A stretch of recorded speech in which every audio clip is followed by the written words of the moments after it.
Well, good evening, everyone, and welcome to this meeting focused on the dreadful situation in Masafer Yatta in the West Bank.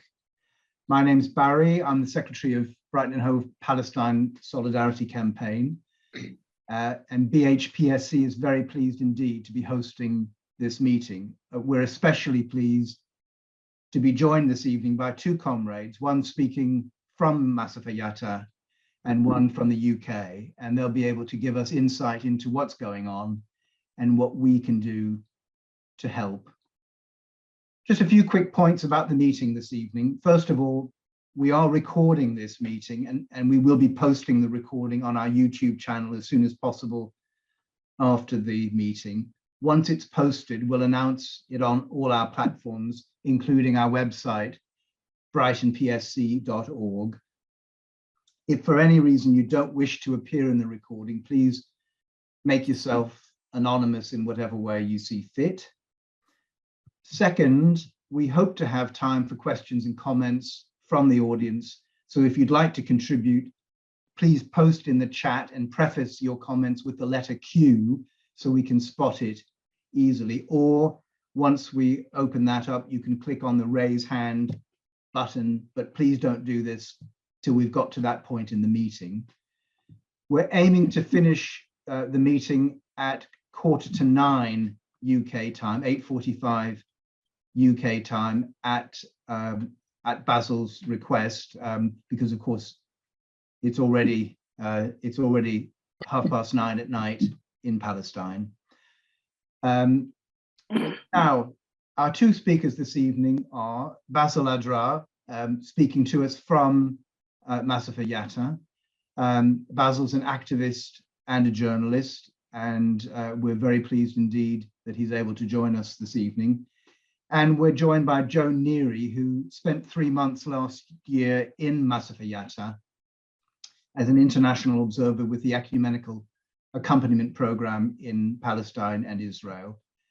Joan tells us that she and Basel crossed paths many times during her time in Palestine. But you're both very welcome indeed. Now, the format for this evening is we'll start with Basel, who will be in conversation with Ross, who's one of our local members. Ross plans to discuss a number of issues with Basel and will illustrate some of the points in the conversation with photos and videos and maps when we get to those points. And at the end of the conversation, which we think will last maybe about half an hour, we'll hear from Joan, who will share some of her own experiences as an international observer. But we're going to try to keep things flexible and allow time for questions and comments. So let's now turn to Ross and Basel. Take it away.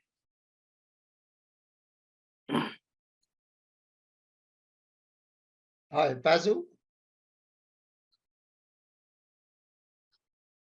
Basel seems to. Yes. Oh, you're there. Hi. Yeah. So welcome from Brighton to Masafer Yatta. As we were talking, I was there about, I think 10 years ago, no, a long time ago, and obviously a lot of people have travelled through Masafer Yatta in that time. But I think we did meet when you were a bit younger, and we were all a bit younger. So it's good to see you again, even though you don't remember me.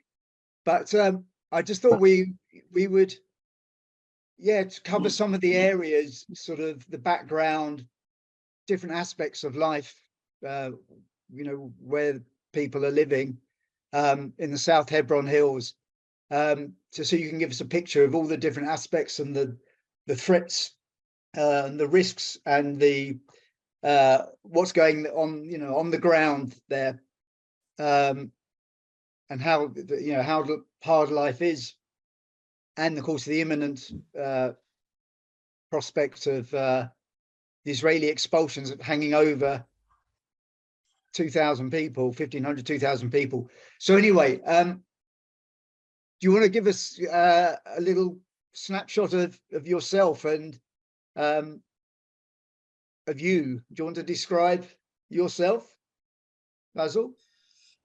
Yes, sure. Thank you guys so much for organizing this event. It is important and I appreciate it so much. My name is Basel Adra from a village called Twani in the South Hebron Hills in a town called Masafer Yatta. I am a local activist and journalist. You can read the stories and articles that I am writing in English in the magazine 972 magazine. As well in my social media accounts in Twitter, Instagram, Facebook, you can see like I'm always updating and publishing about what's going on here in the area and what we are facing of challenges. So the communities of Masafer Yatta, we are like about 20 different villages in a town called Masafer Yatta. We're living next to each other in this town.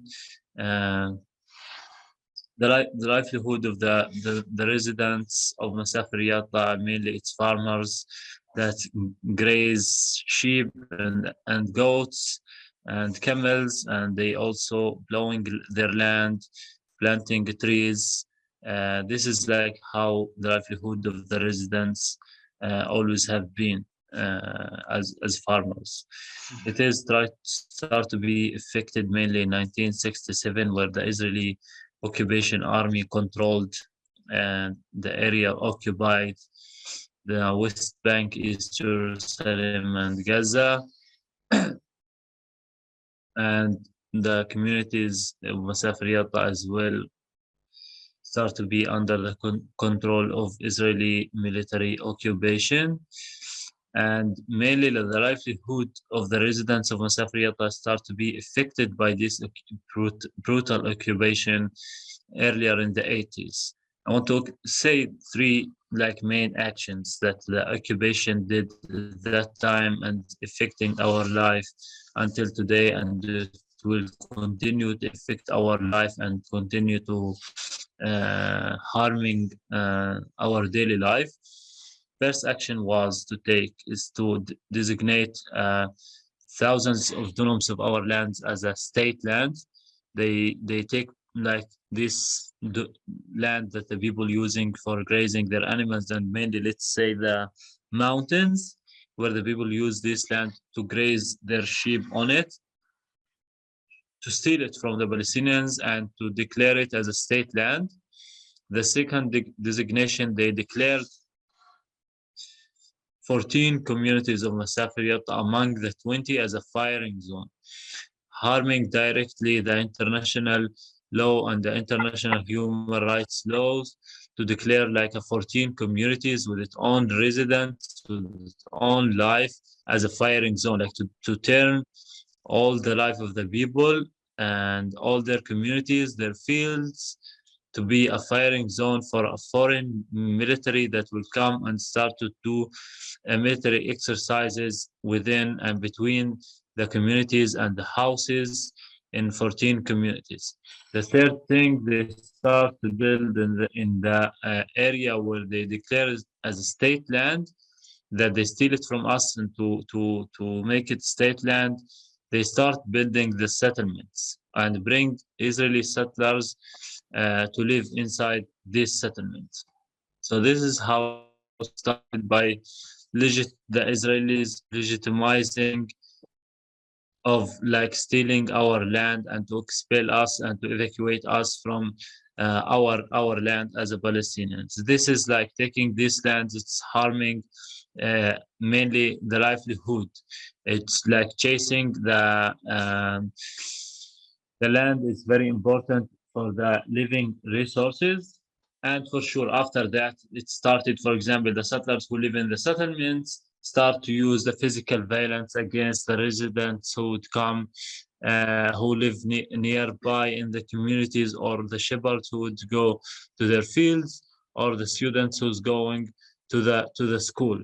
Now, in the communities, the 14 communities that were designated as a firing zone, they start like demolishing their caves and tents in the mid 80s until the 90s. Can So I? you want to say something? Well, I was just going to say we do have some pictures actually, which might help Yeah. people give a give a picture of what you're describing. I don't know, Barry, could you put up the map, Barry, if that's possible? So how many people in total, the population of the area of Masafer Yatta, Basil?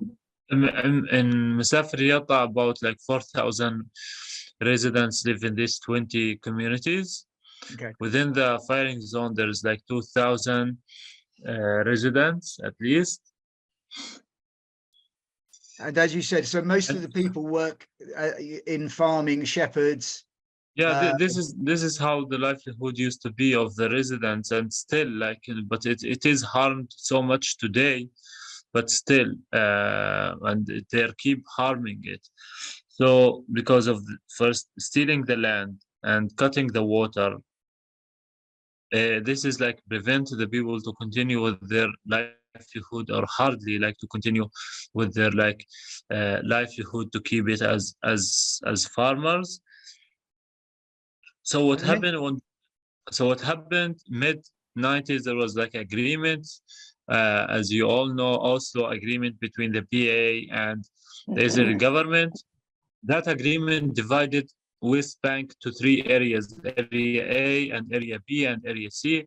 Area A, where is the big Palestinian cities with most of the Palestinian population, like the Palestinians living there. Area, and it is fully under the control of the Palestinian Authority. Area B, where is like for the civil, for the management, it is like under the control of the BA, and security for the Israeli army. Area C, where we are living, it's fully under the control of the Israeli occupation army, and it is 60% of the land of the West Bank. It is like 60% of the land. It is like Area C. We are like Masafer Yatta, it is part of Area C. And Area C is always a goal for the Israeli occupation army and Israeli authorities, and for the Israelis, it's like the goal of annexing this land. So the annexations, not just since Trump has been the resident of the US, and they start to talk about the annexation, and the annexation is going on since long time and step by step, and we are seeing it on our daily basis. And this is the goal of this government also, where they are always expanding their settlements and outposts. If you are always hearing this in the news, it's all like about annexing Area C, which is the 60% of the West Bank. So Israel also there in this also agreement signed that they will never ever like create new settlements, and they will just keep what they have at that time. And we're talking about also agreement. So what happened in Masafer Yatta in 1999? So all the demolitions that the army were like committing during the 80s and 90s against the residents who live mainly within the area that's so-called firing zone in the 14 villages, it didn't work, like demolishing their caves and tents, that they will leave the land and then leave their home. People stayed and steadfastness in their land because it's the only home they own. So 1999, and one day the Israeli military occupation brought in trucks and buses and military jeeps. They put in everything for the residents' houses. They bought the mattresses, the kitchens, everything, the bread. They didn't leave anything. The yogurt, every single thing. Even like I talked to some old people and people who experienced that day. They told me even the soldiers grabbed like the garbage and everything around their communities and inside their houses, inside their caves, put them in the truck. Also put the kids, the women's inside the trucks. And very traumatic, like ethnic cleansing 700 residents from the 14 communities. They take them all away. They didn't leave any single person in the communities. Anyone were not allowed to live there. there is even photos, like very unique photos from that day in 1999, where the army were like expelling everyone out of their home. And for 6 months, they went to do appeal on the Israeli Supreme Court about this action that was done by the Israeli occupation military. As well, they were like, all the time the residents tried to go, some of them tried to go back to their fields to harvest, to graze their sheep, to do some work on the land, because it's the land that they own. It is their community. It was like really tough time for them leaving their land. All the time they got catched by the soldiers. The soldiers would beat them brutally, will arrest them, will make them pay a bill. Also, they will take the sheep and make them also pay a bill to get back their sheep, or if they confiscated their tractors, and they would also make them pay a bill, so they will not go back again to their land after they will be punished. And for 6 months, they were fighting on a legal battle like that. They appealed on what the Israeli occupation army did for them. So 6 months later, the occupation Supreme Court decided to give a temporary decision that the residents of Masafer Yatta can go back and stay in their homes until the final decision will come out. Okay.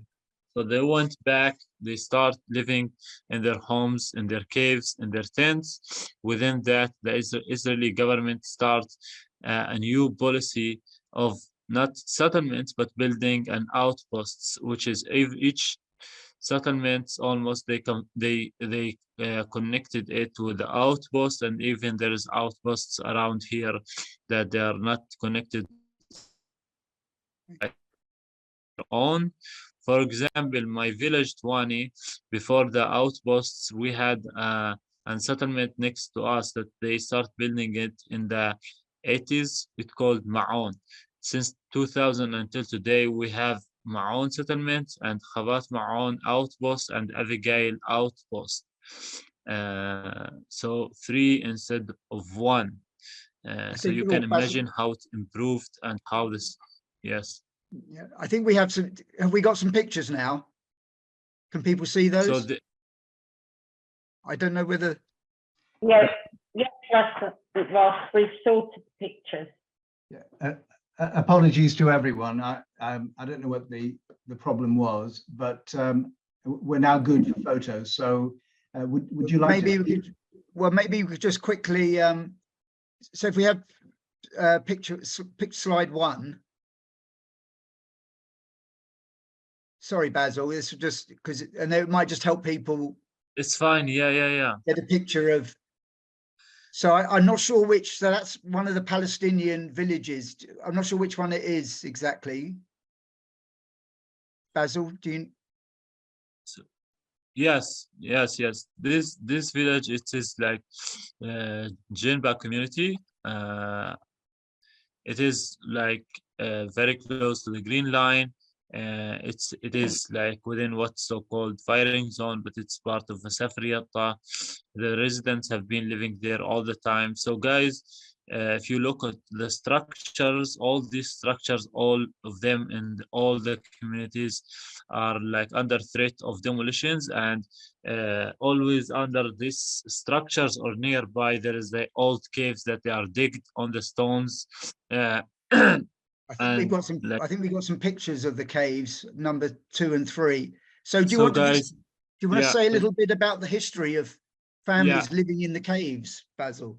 So to be honest, it is like a special way of living that residents of Masafer Yatta used to live in all the communities of Masafer Yatta. In each community there is like at least 10 caves like this one, as you can see in front of you.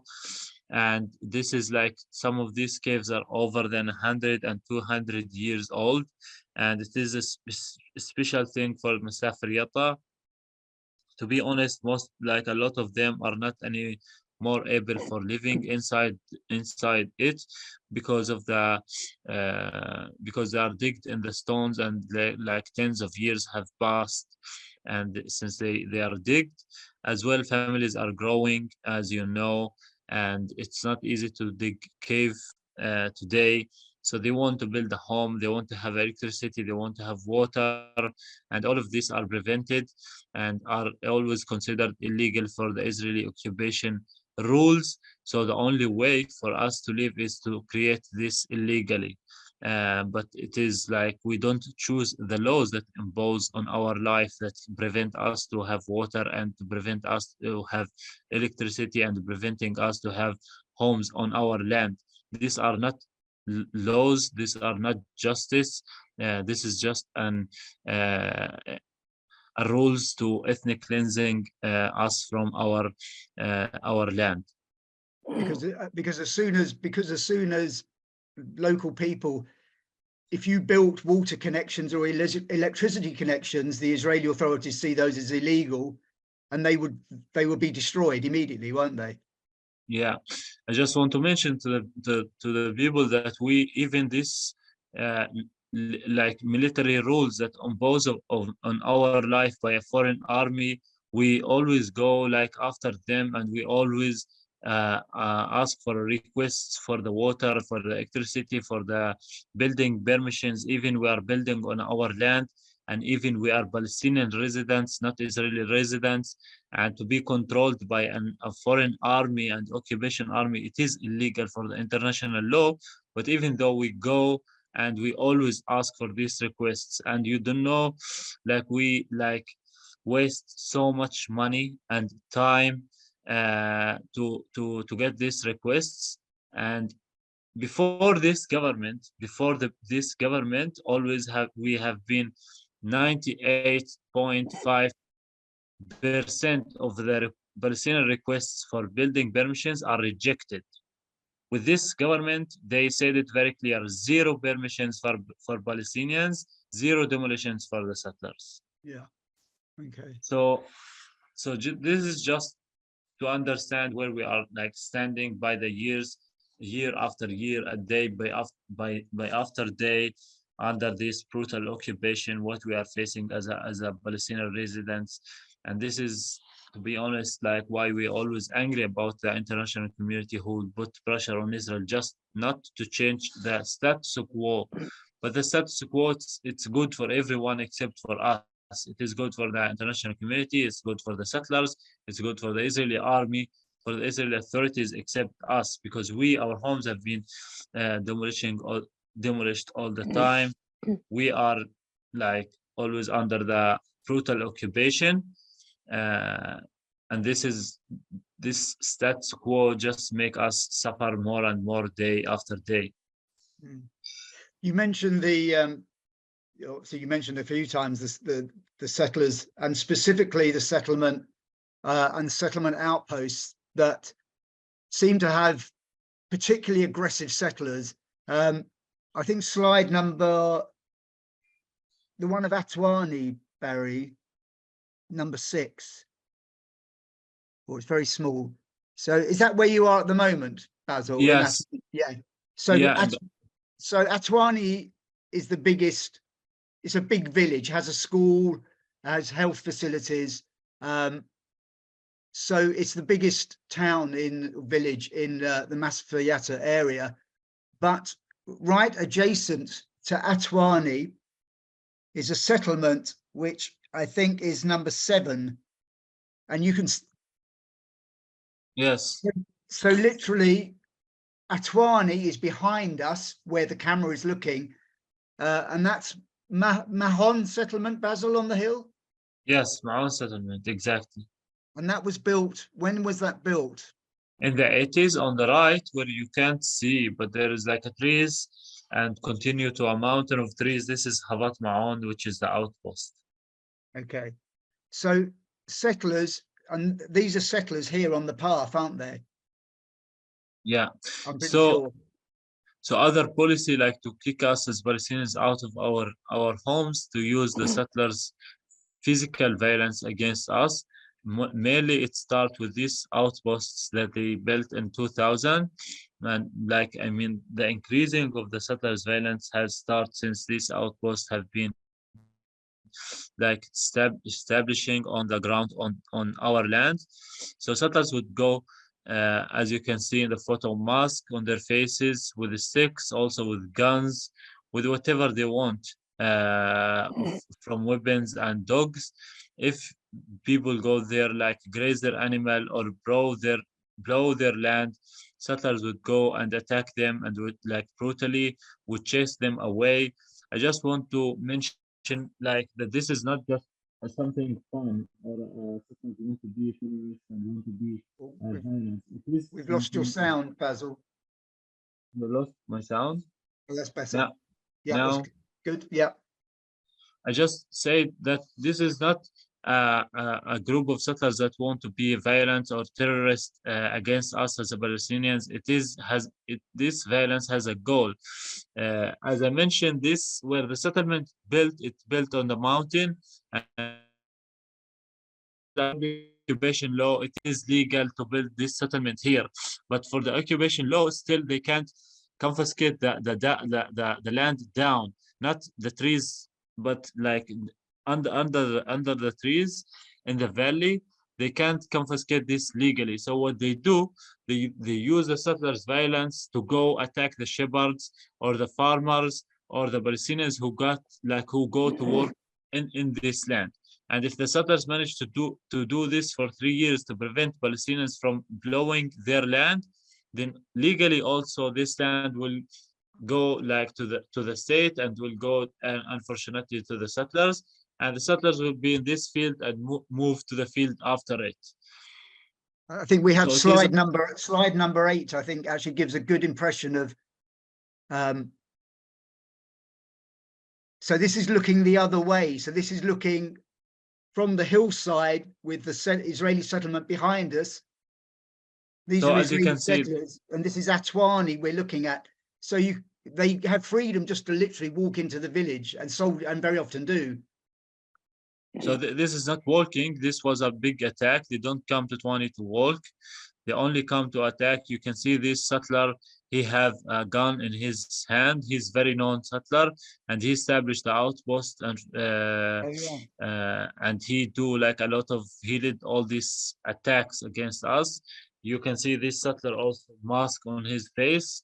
The rest of the settlers even reached between the houses, and they were throwing stones at cars, at residents, at houses. Always when the army come to back these settlers and would shoot tear gas and stun grenades toward us, even like fire life bullets, to give the freedom for the settlers to do whatever they want. We live like right next to each other. They come and steal our land and live in it, but they are Israeli civilians, live under another law, and we are living under a military law. So what I mean, this settler can hold this gun in his hand and shoot whatever. They can throw stones, and if there are soldiers present, they can't stop the settlers, because settlers, like under civil law, they have to wait the police, they have to call the police.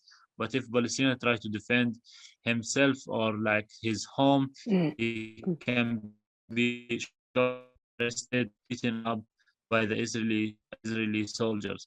So this is like small part of the apartheid, and the apartheid, it is like how they come and they build settlement and outposts on our land, even in what is declared the firing zone, and they are not evacuated. They are living there, they're expanding, they got electricity and water, but we, the owner of the land, anything we do, it's illegal and always under the threat of the demolitions. So you must explain that the land those settlers are on, that is Palestinian land. That is land that belongs to someone in the village of Atwani. Yeah. Yeah. And they can have settlement and everything they want, but we can't. And if we do, it's always like illegal. It's always like under the threat of demolition. So what I want to say, could you say there's also something completely mad because of the settlement? Would you like to explain a little bit about what happened with the school children who came to the school in Atwani, and the Israeli court decision and the soldiers? I think slide number 9 might illustrate. Yes. So guys, if you look at this picture, it's weird. This Israeli jeep like escorting the kids twice a day. We are talking still about the same outpost, Khavat Ma'on. So this road where the jeep and the kids walk in, it is the road that connects my village at Wani with a community called Tuba. It is located in Masafer Yatta also, and this is the main road of the community. So always they want to drive to the city, to Yatta, or to our town in Twani with tractors, or they want to walk.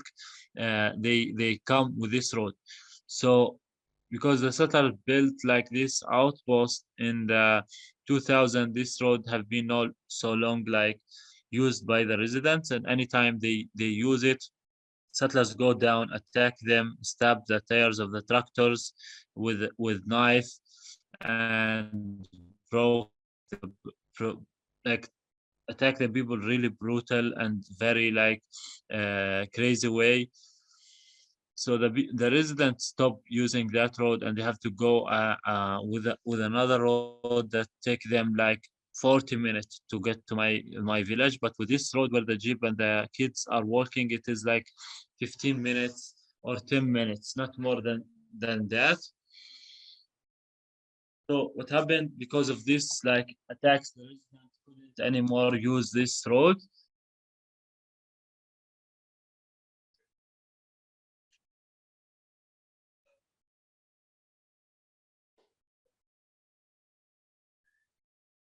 So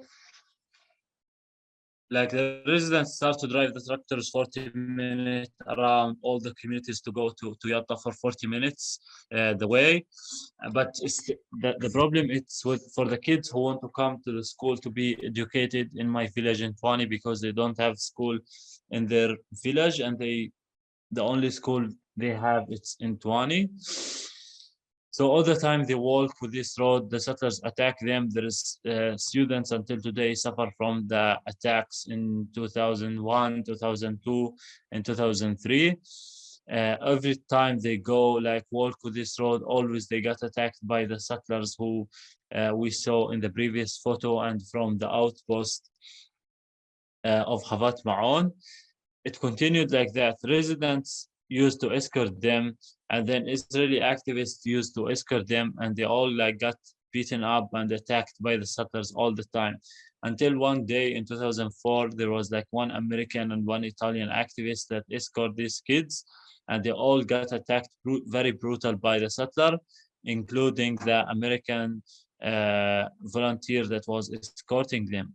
Since that moment, when he got attacked with the kids and holding American bus, to open the eyes on this issue and this case, there should be a solution for the kids who walk to the school, but not the solution is not to arrest the settlers that they are like they committed the attacks and they injured the people. No, the kids need a solution.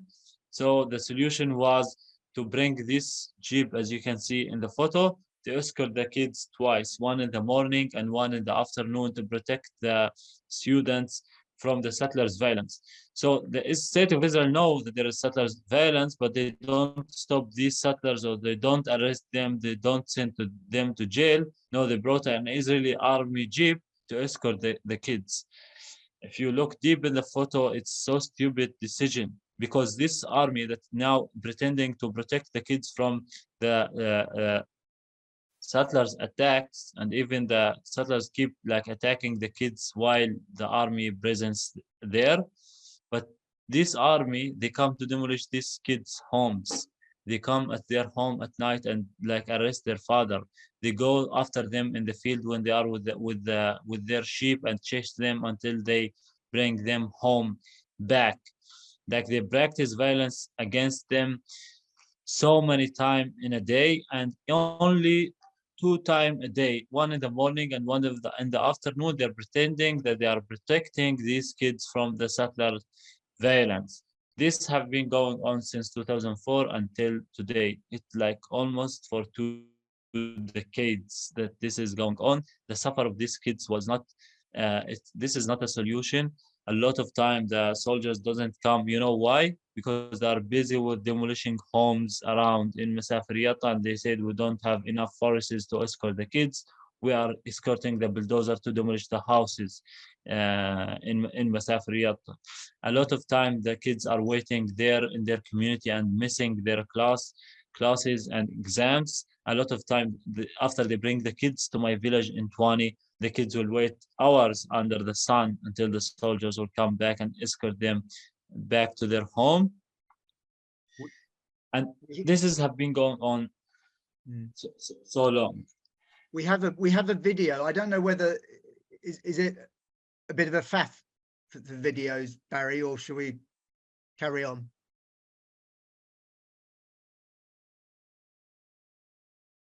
We do have. I did find a video of the soldiers. Yeah.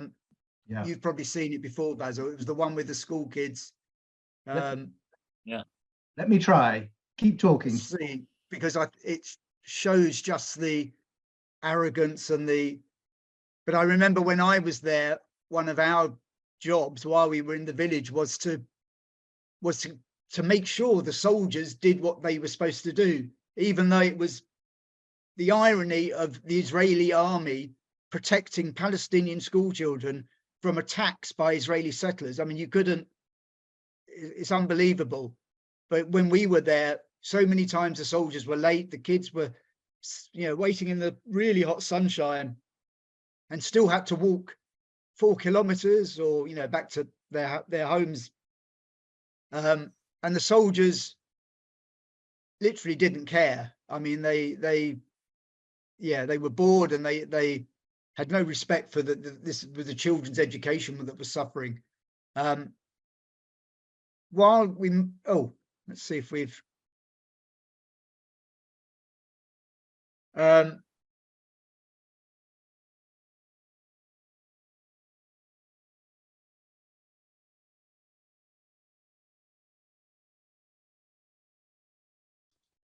Is this the right one, Ross? Yep.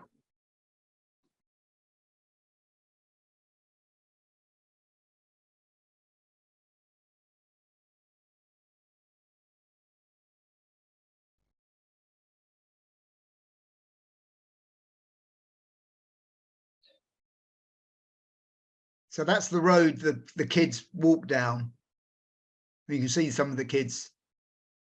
I'm not sure if the video is playing smoothly, but the soldier on the left has got a slingshot and he's actually using the slingshot. There's the school kids in the bottom right. So these are the soldiers who are supposed to be escorting the children. The soldier on the left has got a slingshot there that he's using to sling stones at the kids. I mean, that's how much they.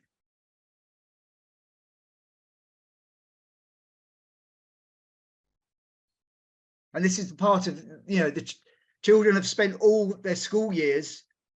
This is every day they have to do this.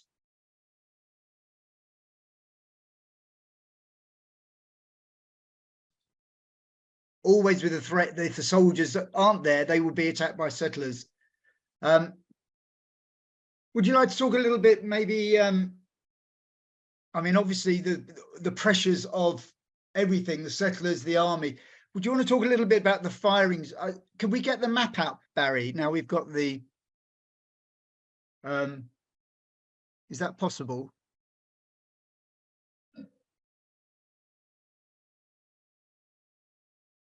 To talk about the firing zone, Basil, exactly what that is and why the Israeli authorities, how that came into being, what they use it for, and why the people who, or is it a ruse to just expel people from the land? Do you want to talk a bit about what the firing zone is? So as I mentioned, guys, the firing zone that Israel declared, like in the West Bank, where like 18% of the land of West Bank is declared as a firing zone for the Israeli military occupation. And according to the Israeli reports, that 80% of the firing zone that they declare in the West Bank, they are not using them at all for the military uses. It's mostly used by the settlers to build settlements. In Masafer Yatta, they are never used it as a military exercises, except military exercises to do pressure on the people, and they're like this, like year after so many years, like they did it like really barely as a military exercises in the area, only like to bother the people and to put pressure on their life to make them go away, but always like using this as a legal pretext in the court that this is a firing zone and these people should not be living here anymore, and they should like go back to like should like move away from this land. As we mentioned in 1999, and the case like how they like expelled all the like forcibly expelled all the people out of their homes, and 6 months later they went back in 2000. They start living again in their land, and the legal battle continued like going on, and the residents were fighting in that legal battle, also fighting on the ground to protect their land. They renovate their caves, they stayed again in their caves, and they start building like houses and tents. The demolition increased against the residents of Masafer Yatta so much times than in the past, as well, like including like damage of the roads. Every time that people renovate roads, we are talking about not paved roads, but soil roads that for tractors and 4x4 and donkeys and animals to be in these roads. Always the residents renovate it, the army come and destroy it. Water wells are prevented, and when people like build wells for the water, they would come and cut them and demolish them. Electricity is prevented. Most of the communities or all of the communities have solar panels that's funded by an NGO, and all the time they demolish a house, they would confiscate the solar panels, and also when the settlers come to do physical violence, they would damage these solar panels because they know it means for the communities and for the life of the people. So they would come and damage them. I think we have a picture of the demolition. I think it's the school demolition, Barry. Hang on a sec. Number 12.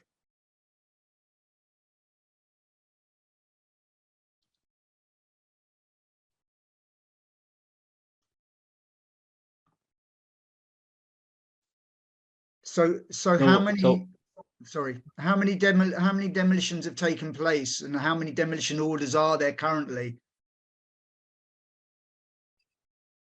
Like I honestly, guys, I witnessed and document hundreds of these demolitions going on. It is the most like heartbreaking to see these demolitions taking place, because I know very well how long taking to build a home, a school or a home or a toilet even, or a sheep shelter, or like to build anything. Like bringing the materials, it is a story by itself. You have to hide the materials at night, cover them, because if they got like discovered, the car will be, or the tractor or the truck will be confiscated. You have to pay a bill that's very high.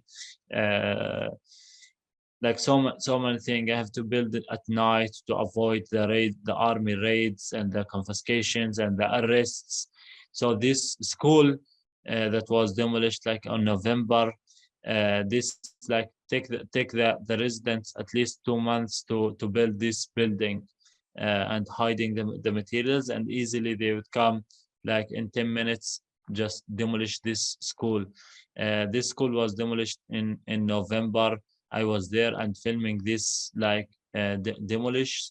The soldiers arrived at the time. The students were inside the classrooms, and all the soldiers go, like the border police close all the doors of the classrooms and keep the students inside. The residents who come in solidarity, because when they saw the bulldozer coming to the school, they come to the school. So the soldiers were close all the doors, keep the students inside. The families were outside, so they start like throwing stun grenades at the families to make them go away. So what happened that moment, the kids start to open the windows, as you can see the windows here in the back and the other side, and jumping from inside the school outside, like on the stones, and running away, crying to their homes. And later, like, they demolished this. And I can tell you even how many children were using that school, and what are they doing 20 now for a school? 23 students were studying in this school. They used the tent after the school was demolished, and a week later the same forces come and confiscate the tent. They used another tent, and it was also confiscated by the same forces. And now they are studying in a cave, and also in an old caravan that is used on that the community use in each Saturday as a clinic, that doctors, like a mobile clinic, would come and serve them with, like, in that caravan, like give them very basic, like medical services. I can tell you also, if you like, I know that the driver in this bulldozer that demolishing this school, he's a settler. He live in the outpost that was built in March 2021, only 2 years ago. It is illegal, but if you go there in his outpost, or like walk nearby, you would see the electricity, the water, the road were provided by the state before he go live there. And even though they keep like saying that it is outpost, but they're providing for him all the services he wants before he go live in this outpost. Now they bring him to be a driver to demolish our structures under the pretext that we are building illegally on our land. So you can see how much that. So that is a Yes. perfect, as you said earlier about the state and the settlers working hand in hand. You couldn't get a more perfect example of soldiers protecting a settler destroying a Palestinian children's school. I mean, it's not protecting him. They are paying him. I'm sure they're paying him because he's doing the work with them. Like they bring him to do this work, and he's living in an outpost nearby, and they would call it illegal, not just illegal for the international law, but they are saying that it is illegal for the Israeli law. So if you want me to say it in other words, this school and this settler home, it is illegal both, and both should be demolished. Not he come from his home riding a bulldozer and demolish a school of kids. When they were running out from the windows, the mothers were like standing and crying. They beat any old guy or someone would come to try to protest against this demolition. And this settler just go back, like after this demolition, go back at his home and like expanding his settlements and his outpost and his farm by stealing our land. Which So I brings just me want to on. continue with it. So, which brings Sorry. me on to, I don't know if you got slide 13 or 15, Barry. Which brings me on to, because I know people of Atwani and Masafer Yatta have got a long, proud history of resisting really violent attacks by settlers and soldiers. What form does your resistance take, and what can you do, and what are you able to achieve, and how do you organize locally to try and resist things like demolitions, settler attacks? Can you give us a picture of how the villagers work together to try and resist this ethnic cleansing? So as a resident that live in these areas where it's under the military control, we don't have any protection, because here on the ground we are controlled by these soldiers and these settlers who only have the power, who exclusively have the power, and they are creating the facts. Whatever they want to do, they can do under the silence of the international community, of the international human rights organizations, that no one, like, really, I feel no one cares about the Palestinians anymore who lives in these areas. So we try to protect ourselves by standing to each other. If some family got attacked, everyone would go and stay in solidarity and try to stand with them and protect them. Generally, we have this kind of protest, and non-violently protest for sure, where also we have internationals and Israelis activists who would come and like participate in these protests against the brutal occupation that we are facing since decades. But always the army would terrorize our protests by stun grenades and tear gas at the people who's protesting, for sure beating up and pushing and arrests like the protesters, even were protesting non-violently, but under the military laws, under a military law, we can't protest even a non-violent protest. We are not allowed to protest at all. Like if you just this protest, like to stand and chant and have flag on your hand, it is a crime again under this military law. Like we are committing a crime like that. We don't have any right to protest. But for sure we keep resisting, for sure we keep stand on our land. We are steadfastness within the help of good people who would believe in our justice, who would come and support us and participate with good people like you who care and like organize this kind of events. It is part of the resistance to do advocacy and to make awareness around the world. You are the people, you are our hope, to be honest. You are our hope because we are waiting the day that the majority of people of the UK would be aware of what's going on here, would see how much like injustice we are getting every day here in Palestine, and how much we are waiting your support, not to fight with us, but at least guys to vote for the good people in your governments, who would see, who would like boycott this apartheid until this like apartheid be ended and we got as our rights as a humans, as a human being. We want our rights. So for that we want your support by standing with us against this brutal occupation. This is why I'm speaking. This is why I want you to know about this, because I hope one day will be the majority of the international people know this and see this and would call it apartheid and would deal with it as it is apartheid, because it is apartheid and it should end, and we deserve to live with dignity and freedom on our land.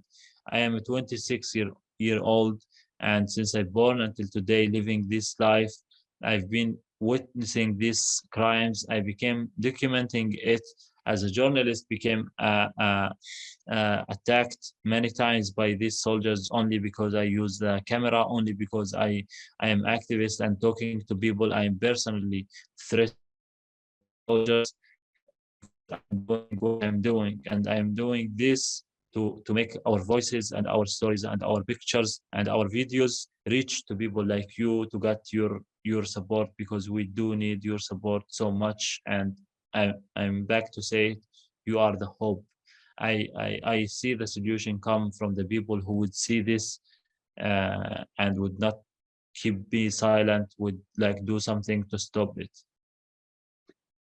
I think well, I think we all feel like we're doing, we would like to do more. We'd certainly like our bloody government would we would change the government and actually have a government that actually respects Palestinian human rights, not just constantly supporting Israel. Perhaps Joan can talk about that in a minute.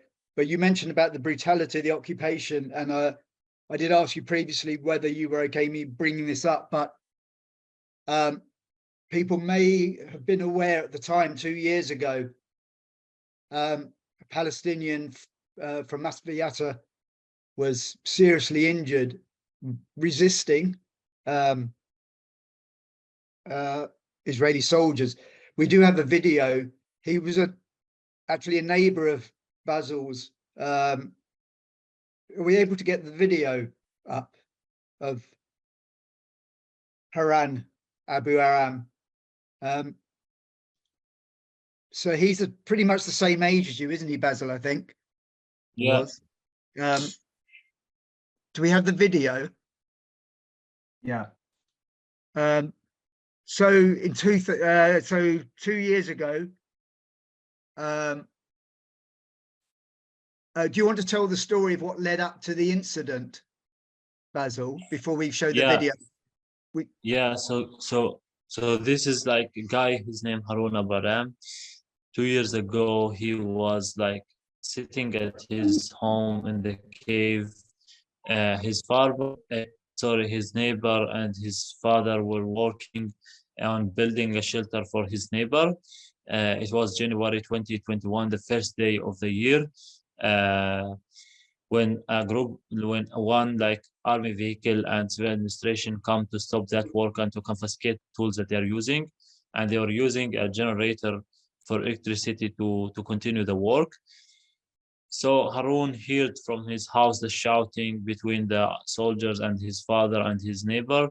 He ran there. His mother followed him toward where the accident is happening.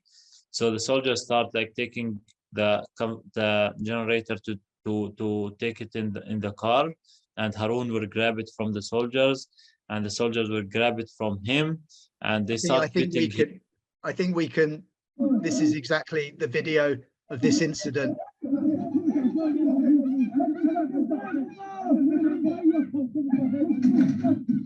It's not running totally smoothly, but so the generator is there on the ground there, and that's Harun there in the blue, I think, isn't it?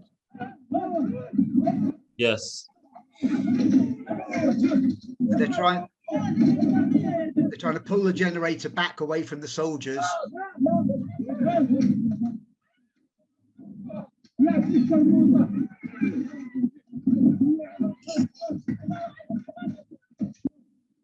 It's not.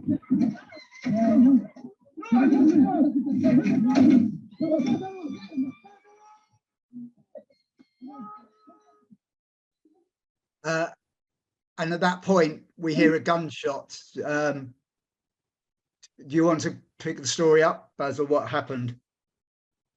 So the soldiers were grabbing the generator, and Harun with his family were grabbing the generator to prevent the soldiers from taking it and confiscating it.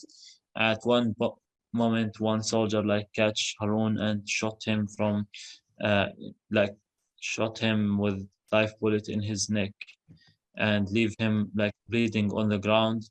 His family tried to save him by bringing a car to take him to the hospital. The soldier continued shooting in the air and shot all the tires of the car. They waited like more minutes until another car from the community come. For sure, the soldiers drive and go away after they did this crime.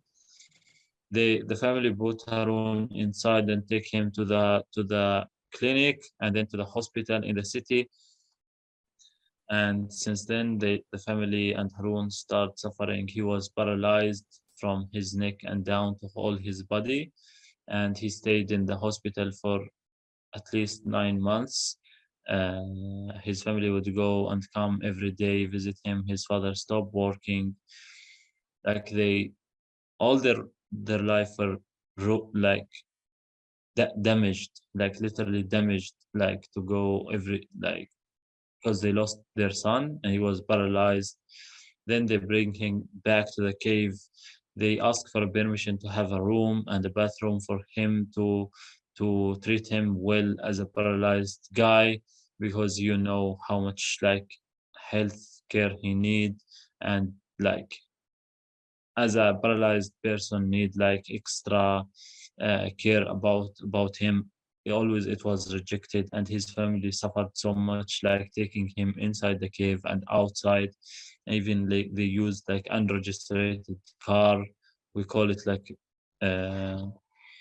illegal cars, because legal cars are so expensive. This is him when he was paralyzed. He stayed 2 years in this situation. His family suffered so much. He suffered a lot. Only for what? For having an electricity generator. He died like in this Tuesday. He passed away after 2 years of suffering and losing his life for like just because he had like electricity generator. He did not pick a gun to fight the occupation. He did not throw stones at the soldiers. He did nothing. So as Palestinians, whatever we do, always like we are terrorists, and always it seems we deserve this end of life. I think I would speak for everybody here, Basil, that it's such a tragic story and just shows you, I don't know, it's beyond words, but I think we would all like to express I know he was a friend and neighbour of yours, someone you knew very well. I think we would all like to express our sadness and sorrow, and to pass that on to Haroon's family from all of us in Brighton, our sympathies. I just thought, when we talk about resistance, all Haroon was doing was just trying to keep his generator, or his neighbours, help his neighbour keep his only source of electricity. And that's what happens. That's what can happen just by an act of small resistance. But we are with you. And perhaps Joan, it's a good moment to bring Joan in. Perhaps I'm afraid Joan's internet has crashed. Oh. It is a little bit ironic that our comrade in Masafer Yatta has a better internet connection than our comrade in the UK, but these things happen. And Joan says that she'll let me know when she's back up and running, but I haven't heard from her. So I'm sorry to say that we won't have the benefit of Joan's testimony. No, I've just come back. Ah, Joan is back. Would it be all right, Basil, if we just move to Joan? I know you need to leave soon. And Ross, I don't know if you. Well, it was just Basil. If you need to go, yeah, please go. I mean, if you did have to go, I suppose my last question would be, how do you see the future? What's happening in the immediate that you know of in the immediate future? And how do you see the prospects for, the 2,000 people, 3,000 people in Masafer Yatta? Are you optimistic? Are you pessimistic? What are your feelings? With like now everything really like intense and crazy everywhere, not just in Masafer Yatta, with this like crazy settlers like getting the power more and more, and as much as they want, they are like getting more and more power, and they're doing whatever they want. It is crazy. I just didn't finish to say to the people that the final decision about the 14 communities in Masafer Yatta has come out last 4th of May, and the green light after like the occupation Supreme Court gave the final decision. And the one that wrote this decision is a settler that live in a settlement in the West Bank, and he ignored all the evidence about the 1,300 residents that live in these communities. He like really ignored all the evidence like, I want to say, an aerial footage before the 1948, before the state of Israel, showing that these communities were existing, and Israeli writers who came in the 30s. So much like an archaeological people, experts who come and write a report about that there were Palestinians existing before that was designated as a firing zone. He ignored everything. Why? Because he's a settler. And why? Because this is a political decision, nothing about court, nothing about judgment. It is a political decision to ethnic cleansing Palestinians of Masafer Yatta outside of their homes. Guys, I want to tell you that this settler wrote the decision on the 4th of May, and it is the final decision. There will be no another legal decision from this occupation about this case. And he gave the Israeli occupation army green light to evacuate and to expel 1,300 people under a pretext of the army allowed to do and military exercises at these communities, at the homes of these people, in their fields. Whatever the army want to do in this land, they can do, and they expel the people whenever they want. If this crime would happen, if this war crime would happen, it is the biggest evacuation and expulsion against Palestinians since the occupation in 1967. It is a war crime. It is a shame for the international community, who's always pretending that they are protecting the international law, the human rights law. They're protecting nothing. All these buildings that you are seeing that the Israeli army are demolishing here in Masafer Yatta mostly are funded by the EU. The UK also part of that support. But why, our question, why they don't stop Israel from demolishing these structures? Why they allow them to demolish these structures? It is a shame, as I can see it only. Why Israel's illegal occupation here? This is what all the international community is saying, but they are doing nothing to stop this occupation from moving forward. And we are so sad that people like Harun paid their life as a price for this occupation. I beg to say, Harun, like, build a home, also was funded by the EU, and he was planning really soon to marry in 2021. But he got shot and his life is ended now. I don't know when. I hope one day this will be stopped, and I hope this day will be soon. I saw people asked what they can do for difference. I just want to tell you, you have to vote for the right people.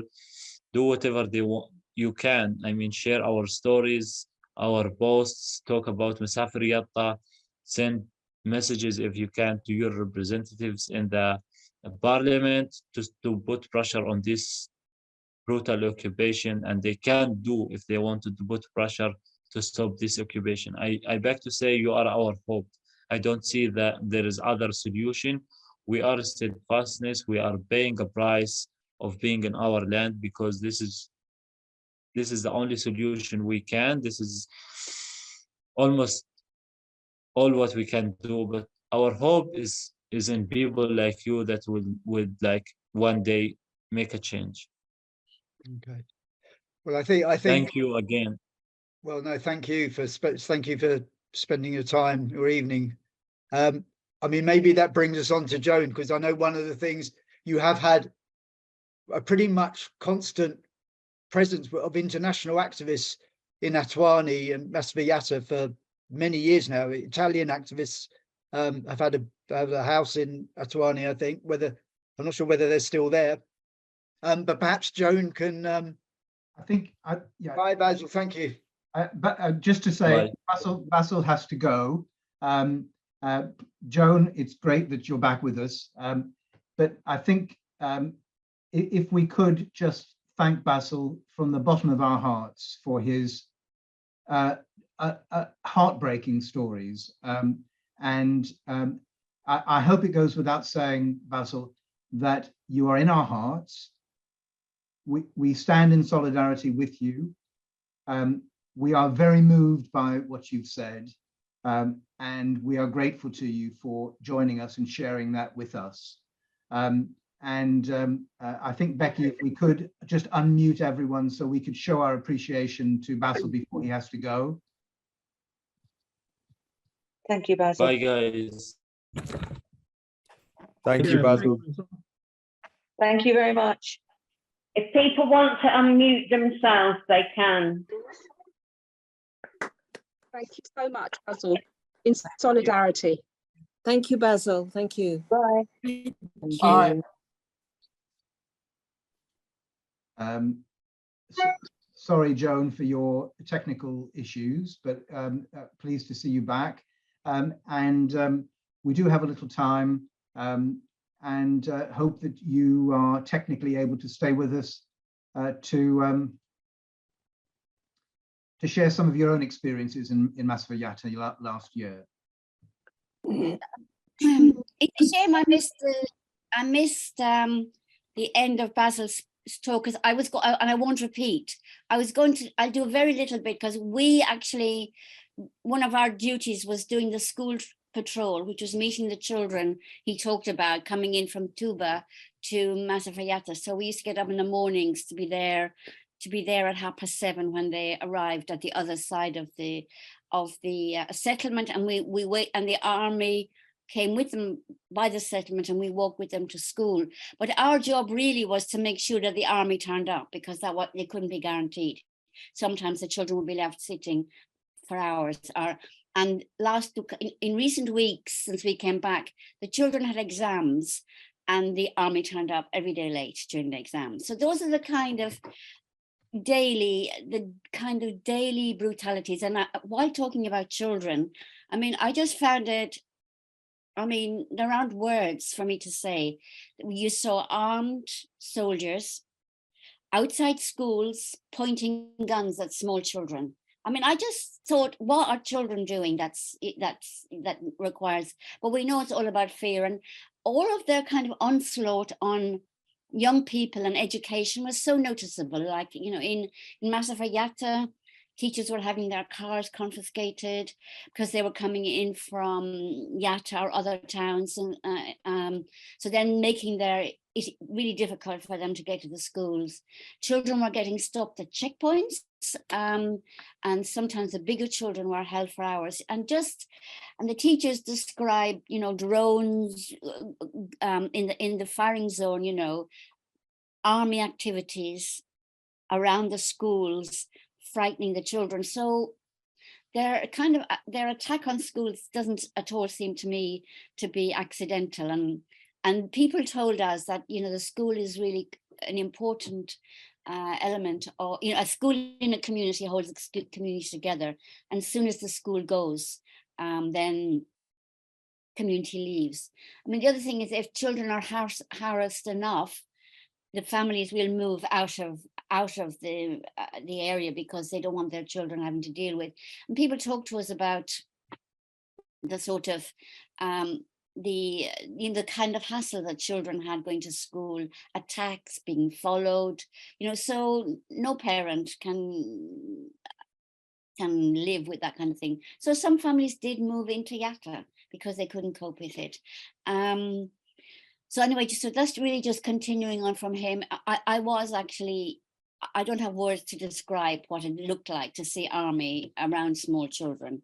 Now I wanted to mention another village that we visited, which was called Gaika, in the very south end of Masafer Yatta, quite near to the separation wall. And this village is a Bedouin village with quite I think 40 something families in it, and it doesn't have any settlements around it. But what it has the army, the police from this barrier, from this separation barrier, and then there's a new army barracks at the top end of the village, just recently started, looking over the village with lights on all the time. And there's an ecological reserve nearby, and there's the police from the ecological reserve. So these families, they also have been stopped. So they're often stopped from going out onto taking their animals out to graze by any of those three lots of people. And they're also so they were talking about having less and less grazing area for their animals, and they said they described one situation where all the men and boys in the village were taken out of their houses, detained on a hill just beside their house, and for 7 hours while the army and the police searched their houses. And this kind of thing has been happening more frequently, and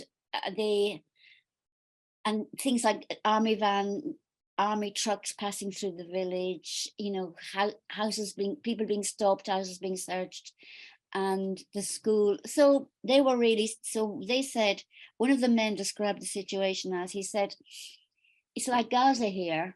But in Gaza, they have, it's like Gaza here, we're completely hemmed in, but nobody knows about us.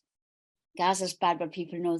So, I mean, they also said, you know, they're a Bedouin community, and they said, well, you know, we can't survive without our animals. So if we can't raise animals, then our survival is threatened. So I suppose that was just an example of a different kind of village. It's also at the edge of Masafer Yatta, really quite remote and very near a new road they're building. So, you know, they're building new roads everywhere, but they're not serving these villages.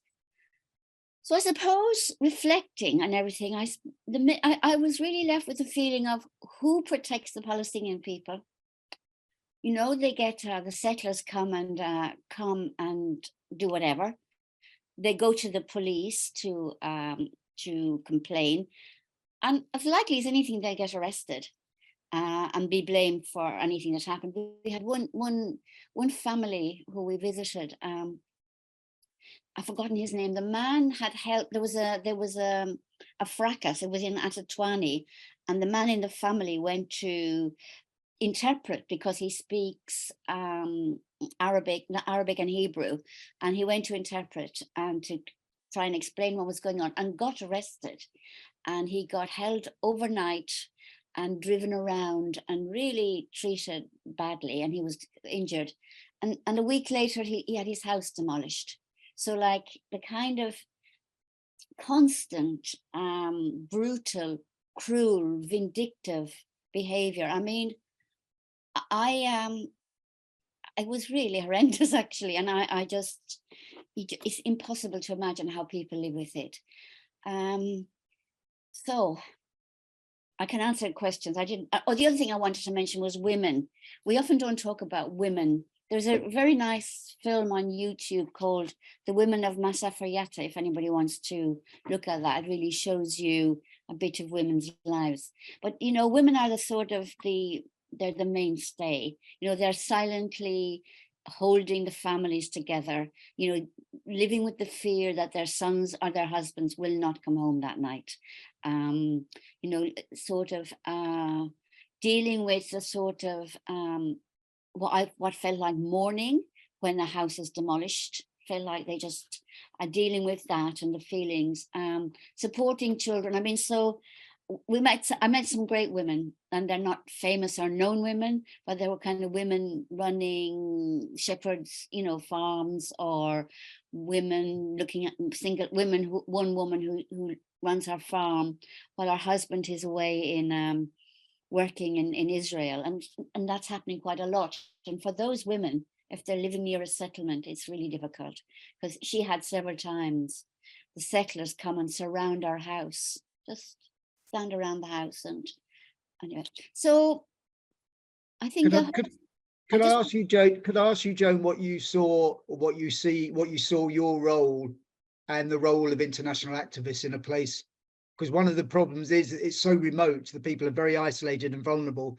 What do you see the importance of the role of international observers like yourself being well, I there? think it varies. It varies. I mean, we were just observers, and so what we were doing was recording what we saw and reporting to the UN and other organizations, and standing in solidarity, I suppose, with the people. So that was kind of solidarity, doing actions alongside other activists. So, but we never intervened in, you know, so some of the activists actually intervene in the in what's going on. You know, they will, if there's a fracas between the army and the local people, they will intervene. But actually, the man who was our kind of liaison man, who interpreted and drove us around, he really, you know, was very aware that our presence was important, but we really needed to not step out of line, because the implications for them, you know, we do something and then the next day they're going to suffer, you know. So if you can come home, they live there. They well, have to but also even the next day, you know, we might say so anyway. I mean, sometimes when I was there, I wondered what we were doing there, because I felt, my goodness, you know, the day was bad, but yet yesterday was bad, but today is even worse. And that was often the situation. But the people really talked to us a lot about, one, us being there. They felt a bit protected. And certainly some families who went out shepherding on the edge of the settlements, they really felt having us, they didn't go to those areas of their land unless they were accompanied by either an international or a national, one of their own activists. So people, it was that sense of people, and people say constantly, like he said, you're our hope. Nobody's listening to us. And people, the other thing that was really interesting was people really wanted us to tell people that they are not terrorists, that they're ordinary people who are, you know, attempting to lead a very simple life indeed. But while we were there, there was an arrest of a man from quite a famous family. And when he was in detention, he saw, you know, he was on TV and he said, and being categorized as a terrorist. And he was so upset because he's been a pacifist all of his life. And he says, and this is what they do. He'd been beaten up and he'd been charged with having beaten up a settler. So the whole thing about how they're categorized, so they wanted their story told. I mean, obviously, you know, they want as much support from outside as well as they can get to raise the issue and to, you know, to stop this from going on. So I mean, so we've come back and we have promised that we'll do what we can to, you know, to talk to this ridiculous government we have. But I mean, I feel really strongly that the ball is in our court to do something, because, and I don't know, I can't say what to do, but because nothing from inside is going to work, and the Palestinians have no power. The Israelis, you know, there's some very good, keen activists who support, but actually a lot of Israelis that we met kind of, even those who had an interest, they kind of had a very limited story about what's going on. So what have you asked me? So I said our role is to come back and talk about it and to see where possibly there are any windows that we can, you know, windows of hope where we can put some pressure on, because really it's. Can I ask Joan, just because I see that we don't have long to go. There wasn't time to ask Basel before he left. He mentioned that the Israeli Supreme Court in May of last year ratified the government decision to forcibly expel these 1,000, 1,500 residents of Masafer Yatta.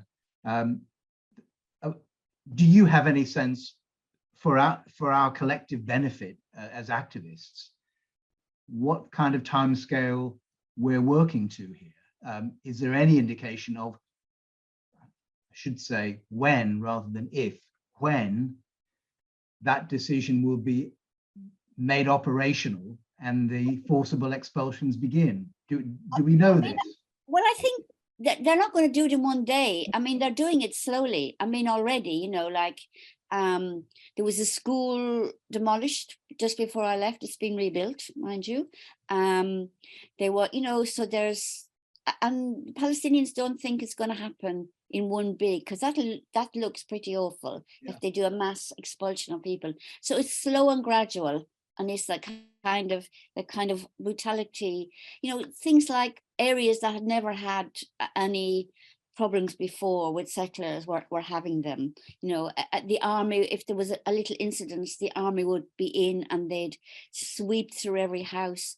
So I don't think there's a time scale. I don't think there's any such thing. I mean, there's no, but they're doing it.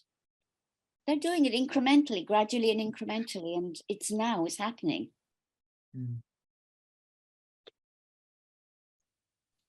Well, thank you for that, Joan. Look, it is 9 o'clock on the dot. There's only so much of this I can take, frankly, and I'm sure my comrades on this call feel similarly. We've dealt with, I think, most, if not all, of the issues that have been raised in the chat. But I think it's time for us to to bring the meeting to a close. Joan, many thanks indeed for joining us and complementing in very important ways the account from Basel in Masafer Yatta. A couple of just quick things to mention before we sign off. One is that if you're local to Brighton and Hove and you aren't already a member of Brighton and Hove PSC, please join us, and you can do this by visiting our website at brightonpsc.org. We welcome new members, and membership subscriptions keep us going with these kinds of events. And a reminder that that we have a stall at the Clock Tower every second Saturday, and our next stall is this coming Saturday, the 18th of February, from 12 till 2 p.m. and you'd all be very, very welcome to join us. I can say quite confidently that we will be using that as an opportunity to express our solidarity with the Palestinian people of Masafer Yatta. We have a banner and petitions and leaflets, and you'd be very, very welcome to join us. Joan, thank you for joining us. Pleasure to have met you, and good luck with your debriefing to the UK. I know it's a big project, and thank you all for joining us, and please look out for the next step in our campaign to at least stand in solidarity with the people of Masafer Yatta.